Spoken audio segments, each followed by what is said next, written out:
Hey guys, welcome back to another episode. My name is Nolan, and this is Solving Life. Today, I'm going to be playing a couple clips from an interview that Cathie Wood just did with Goldman Sachs about the future of innovation and what she's been working on. Let's just hop right into it. I wanted to start by asking you about the 5 platforms of innovation that you and the team have identified, and then also briefly how the pandemic may have impacted those. Yes, as I always say to my team, during any risk-off period, I say innovation gains traction during tough times. And talk about tough times. The reason it gains traction is because innovation solves problems. Better, cheaper, faster, more productive, more creative products and services. And we have a lot of problems right now.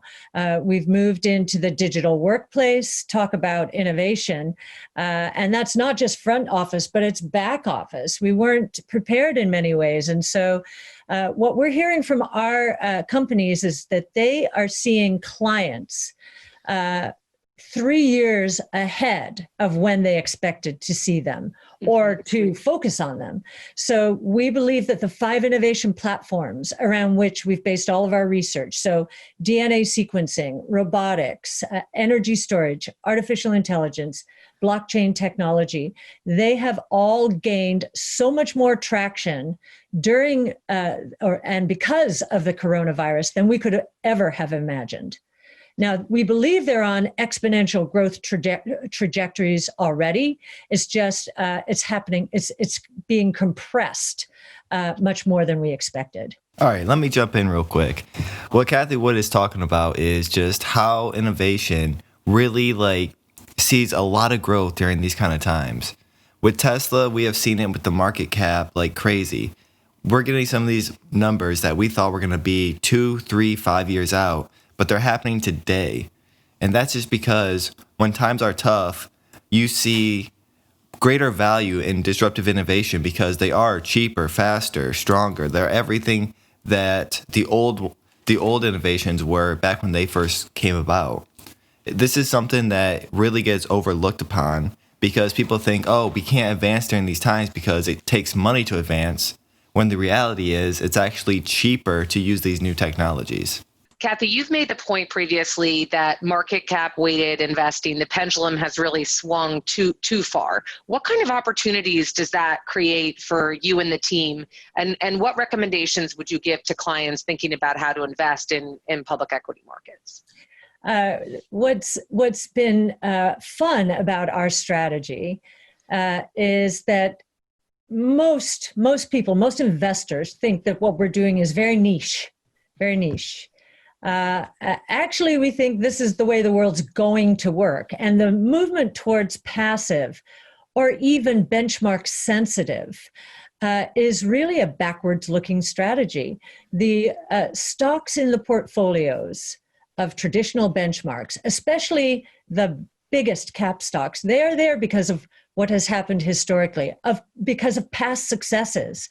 But if we're right, and these 5 innovation platforms are going to disrupt every sector, every company in the world, and really transform the way the world is going to work, traditional benchmarks are in harm's way. They're being populated increasingly by value traps. With Cathie Wood talking about how she doesn't get a lot of credit from other investors and they think that they're in a very small market, that really goes to show you that don't always just look for validation with others. You really have to trust yourself. If you love yourself, if you fully believe in what you're doing and put your all into it, it doesn't matter what it is, you will be successful at it. Cathie, can you talk to us a little bit about your team? And one thing that I've observed is that you've hired a very diverse group of people. Was that deliberate, and why does it matter to your success? Well, yes, we have a diverse group of people, a very young group of people generally, mostly because they have one foot in the new world. Their education gave them the opportunity to experiment with CRISPR-Cas9. You're not going to find that in the traditional analyst space out there. So we have engineers, computer science, scientists, and mathematicians. so quantitatively oriented as well. And we've broken out their responsibilities not by sector or industry, but by innovation platform and the 14 technologies. So our setup is very different from other research departments.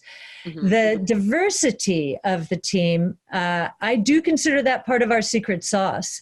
Just different points of view, all of them very hungry and energetic and enthusiastic, and really wanting to be a part of changing the existing world order, particularly financial services. I don't think any one of them dreamed they would enter the financial services industry. In fact, some of them thought that was the dark side of the world. And, and so I basically said to a few of them, look, if you want to help change the world, and financial services, open architecture with research, move into social media and marketing. Come join us. And if you want to also maintain or remain at the leading edge of your field of expertise, come to Ark, because that's where we want to invest. And that's where you will extend your network, broaden your reach more than you ever dreamed possible. That right there was the talk of someone who is a true innovator in her field. I would imagine Elon Musk, Jeff Bezos, Steve Jobs, all talking similarly about what they hope to do in their different fields of electric cars, online shopping, electronics and phones. This really is how you need to be if you want to be a business owner, or if you want to actually create something that's going to make a lasting impact. Most people think they can just wake up, put in their time, and go to bed, and that's all they're good for. But some people really believe in changing the world, and that takes an extreme amount of passion and doing things completely different and taking a lot of risks. Our analysts is becoming, I think each is becoming a superstar within his or her area of expertise. And that's another thing that you don't see in other financial services. They will let the portfolio manager or director of research go out there and talk on behalf of the firm. Our analysts are out there on Twitter, LinkedIn, Medium, Telegram, any social network that will help them engage with and become a part of the communities they're researching. And follow me on Solving Life 2 on Twitter. A lot of great information, a lot of breaking news happens there. So this is very interesting to people generally, but especially young people, where social media is part of their lifeblood, unlike many of the rest of us out there. Cathie, you've enjoyed a lot of success as a research analyst and a portfolio manager, and now, of course, as a founder, CEO, and CIO. What do you think has been the biggest determinant or the biggest contributor to your success? Oh, well, I've had incredible mentors. I don't think you can do it without mentors. Art Laffer, Sig Sigalis, Bob Kiter, Lulu Wang, Tanya Modik. I think beyond that, though, because of how I started in the industry, I started with economics, so big picture, needed perspective. And I was willing, in order to become an equity analyst at Janus & Associates, I was willing to buy into ideas that nobody wanted. I think that's a big part of success generally. So when I started following equities, Sig Sigalis, bless his heart, gave me the opportunity. I wanted to grow in the business. And he said, but I'm not going to take any stocks away from our seasoned analysts. You're going to have to find your own. So I was like a little dog under the table, looking around for scraps. And I really mean that. And so Reuters and Telerate and Vodafone, nobody wanted those stocks. They certainly didn't want the foreign ones at that time. The US was where the action was. And database publishing, Reuters, Telerate, database publishing. Tech analysts didn't want it because it wasn't pure database. Publishing analysts didn't want it because it wasn't pure publishing. And I'm saying, I'll take that. And of course, what happens? that was the precursor to the internet. A Yeah. very big idea. So I learned very early when analysts and portfolio managers, strategists dismiss out of hand something that seems to have a kernel of excitement associated with it, go investigate that. That was a real heartwarming moment there for Cathie Wood. It really goes to show you that nothing in life is ever just handed to us. We have small opportunities, and it's really what we do with those opportunities that make us who we are. Cathie was able to find a couple companies that she was able to invest in early, and it really showed who she was as a person, what she looks at in these companies, and how successful she can become as she grows in the industry. And I think it's really important to know that she didn't just wake up one day and just decide to start Ark, that she started from the bottom, worked her way up, and eventually became her own boss.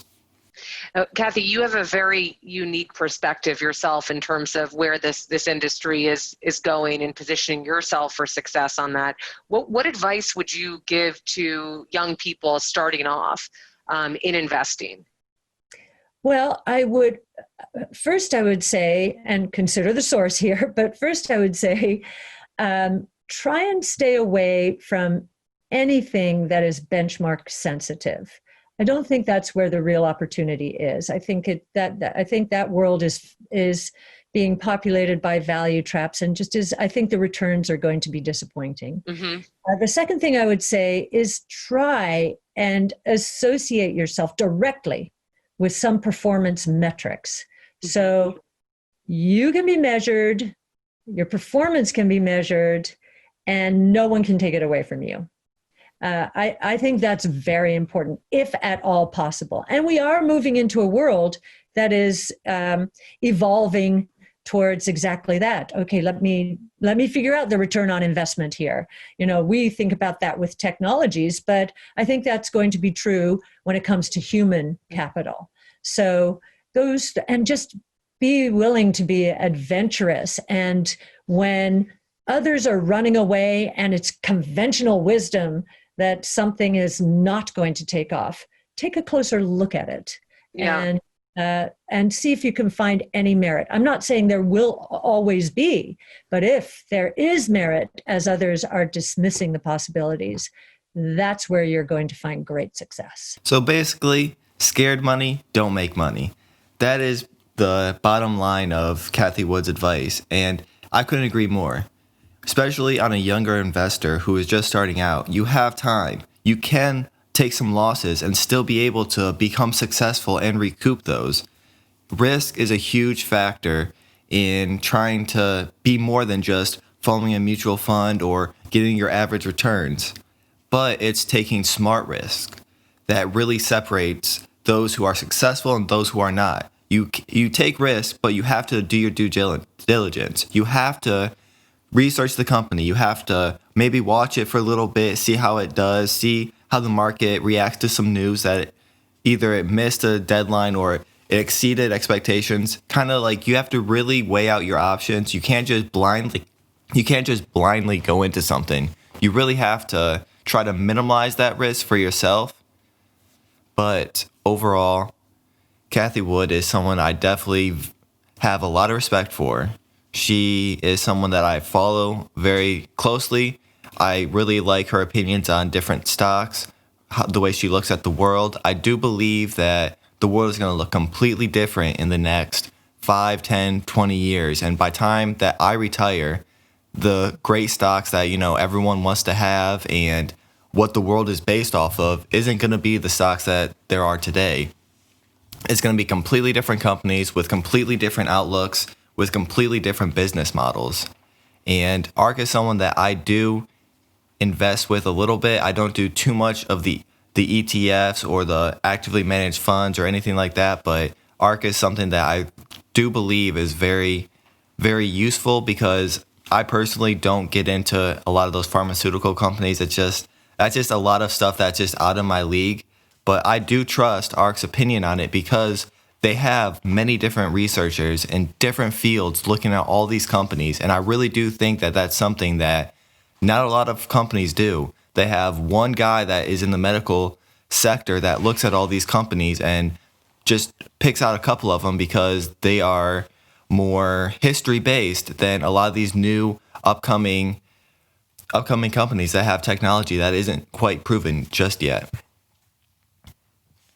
Thank you for watching.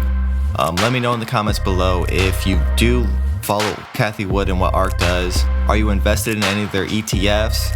Do you handpick your own stocks out of their portfolio? Just let me know some of your investing strategies when it pertains to Ark here.